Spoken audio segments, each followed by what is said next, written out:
Charlie was definitely on the brink of changing some of his perspectives. And I can tell you factually, Charlie was praying the rosary. Charlie was going to Mass. He was speaking about Mary. And typically, when those steps start taking place, you stop referring to yourself, as I did, as a Judeo-Christian. I need to stop watching Candace Owens for my own sanity, and because my husband came up to me yesterday and said, Mia, if I listen to her voice for another second, I'm actually going to lose my mind. And he is correct. We are all going to lose our mind if we spend any more time on Candace. But finally yesterday, some of the things that she has been claiming were put to rest. Okay, but first, like, comment, subscribe, do the thing that you need to do. You already know the drill. We need to grow this channel as quickly as we can and get the truth and honesty and radical rational commentary out there. So thank you in advance for all of that. And let's dive into what happened yesterday, okay? So we've got Candace going off, just going off. And we'll say this a million times, I'm very impressed by her ability to analyze different content and see what's going on and try and figure out why Charlie was killed or whatever is going on over there. I am not particularly impressed by the fact that she constantly has made this about Israel and the Jews, etc. And she seems to be a little bit pattering and pulling off from this, just a little bit. I think the memorial really got to her. Like, I get it. It just kind of got to her that everybody who ever knew Charlie was invited and she was not allowed to go. And she can claim whatever she wants. She can tweet that she had the most perfect day. No, she wasn't invited. She wasn't supposed to be there. And she's been publicly embarrassed and shamed into some sort of silence. Now, again, her videos are getting millions and millions and millions and millions of views, but she's starting to move, I think, we'll see, a little bit more into the direction of, okay, I'm not going to claim to be his best friend. We're just going to try and solve this murder because it's really, really interesting. And you know what? Go ahead. However, some of the things that she's been saying have caused a lot of intrigue, and there has been a huge amount of conversation. Did Bibi Netanyahu offer $150 to Turning Point USA, to Charlie Kirk, to try and keep him in Israel's pocket? And other things, like, was he turning into Catholicism? Was he becoming a Catholic? And did he really start to hate on Israel? And what was going on? And blah, blah, blah, blah. Was he friends with Candace? And all of these things have created a huge amount of conspiracy theories and tons of rhetoric and conversation, especially after Tucker Carlson's revolting speech in which he directly insinuated that it was the Jews who killed him, okay? And so yesterday, finally, Alex Clark, who is this wonderful commentator for Turning Point USA, she has this big show. She's really a big proponent of MAHA, Make America Healthy Again. I mean, you all know about the Tylenol controversy. We'll talk about that soon. So she is this wonderful podcaster, and she invited none other than Charlie Kirk's executive producer to come and talk. Now, this is the guy who is, or executive director, I'm not sure. This is the guy who's number one to Charlie, like with him all the time, does his show, does his content, etc. And he has the entire inside scoop. Let's watch what they have to say, because once you watch this video, you'll finally be able to do what I did, which is say, okay, I knew this to be true. I knew that she was making all this up, but I just didn't have the actual concrete evidence. And now finally we do. We have it. Somebody has said it out loud, and we can all breathe again and just move on with our lives, knowing that Charlie actually was proudly pro-Israel, wasn't taking money to change the organization into something terrible, and all can be well again in the world.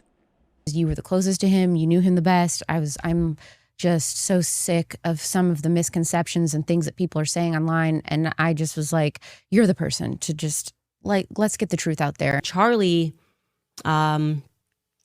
was definitely on the brink of changing some of his perspectives. And I can tell you factually, Charlie was praying the rosary. Charlie was going to Mass. He was speaking about Mary.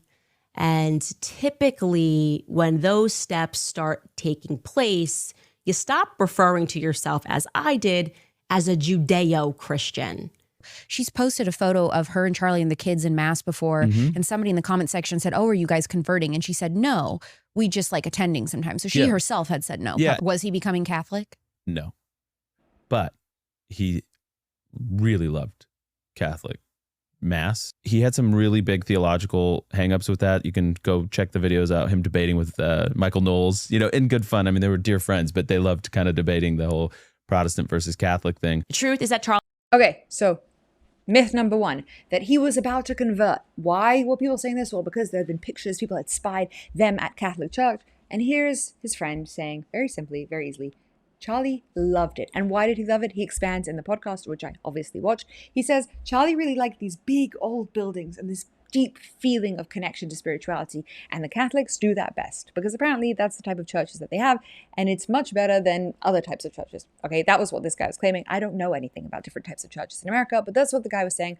He really liked going to these big, intense spiritual events with the Catholics, but he wasn't turning. Myth number 1, busted, boom, kaboom, let's move on.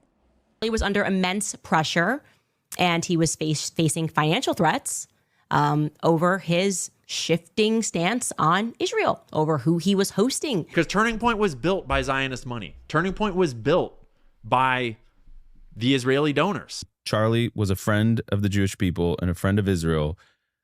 Did he have opinions about the prosecution of the war, he thought their PR was abysmal, thought they were doing more harm than good in many ways for their own cause. So all of those things were true. And he was upset that he couldn't express those things freely without all of this pressure coming down on the organization. But, with Tucker, for example, yeah, I mean, we took some pushback. We lost some donors. And what's interesting is it wasn't necessarily Jewish donors, although there was, because that's a misconception about Turning Point's funding base, by the way, is, it's not a whole lot of Jewish donors. It's just not. There was always, I saw the comments online like, oh, the Jewish shekels or something it's all this gross stuff. It just wasn't true. And it isn't true. Netanyahu. All right. I don't know if this is going to show up on this next list, but that's really important. Turning Point's donors aren't mainly Jewish, okay? Which means that if people aren't happy with him, it's actually the Christian donors to Turning Point saying, we don't like this insane ideology.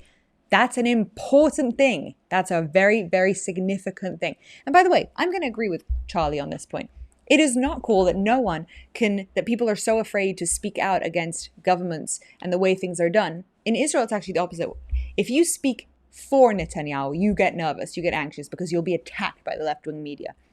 But everybody should be allowed to speak out against their governments and say if they don't like things. And by the way, I think that the Jewish people have a serious issue when it comes to how we handle dealing with anti-Semitism in the PR. Charlie is correct. We had terrible PR. And I think because we had such bad PR, people were really afraid when they saw people saying things that could potentially be misconstrued. And FYI, they were correct. Okay? People were afraid when they saw Charlie Kirk starting to say things that were a little bit not pro-Israel. Why? Well, the second he died, the second he was murdered, all of these clips started resurfacing like crazy. Look, proof that he didn't love Israel, proof that he didn't love Israel. And that's scary. When you have somebody who really supports a country and they start saying things that don't sound so supportive, that's a problem.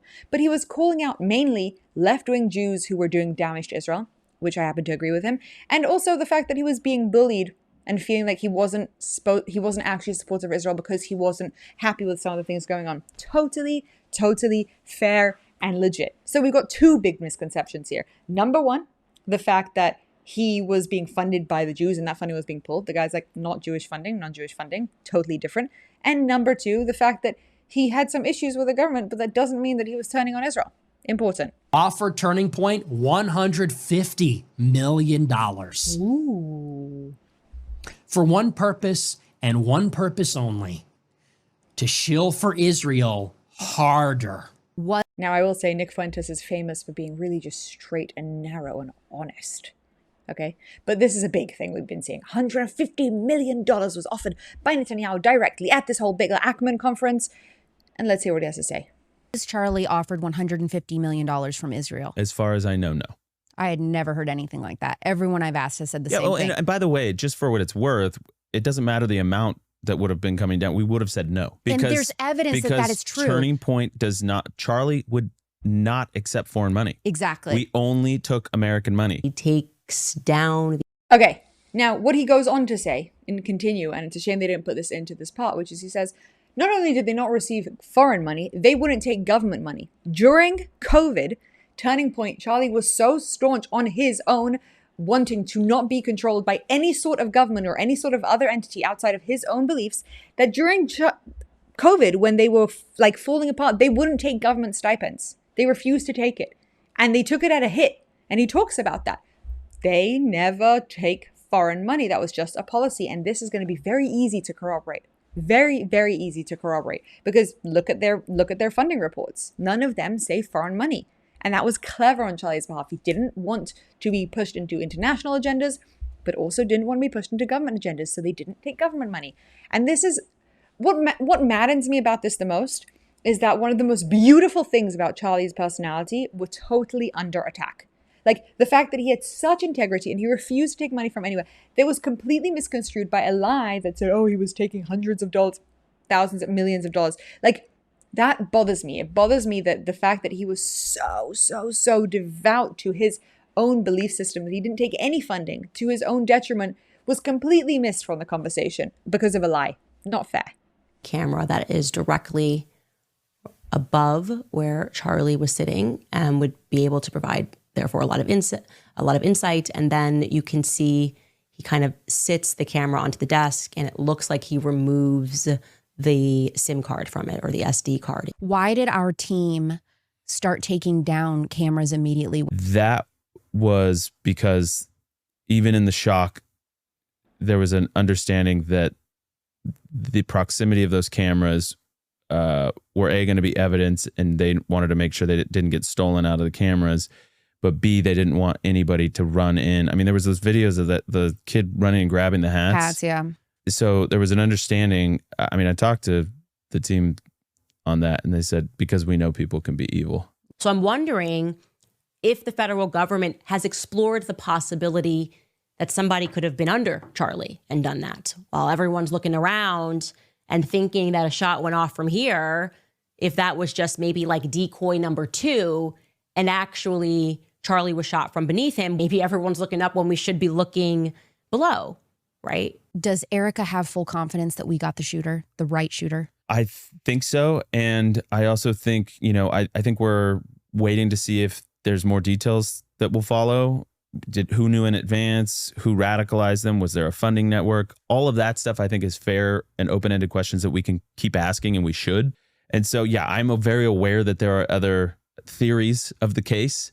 There's a pretty high level of confidence that this is the truth and that they got the guy.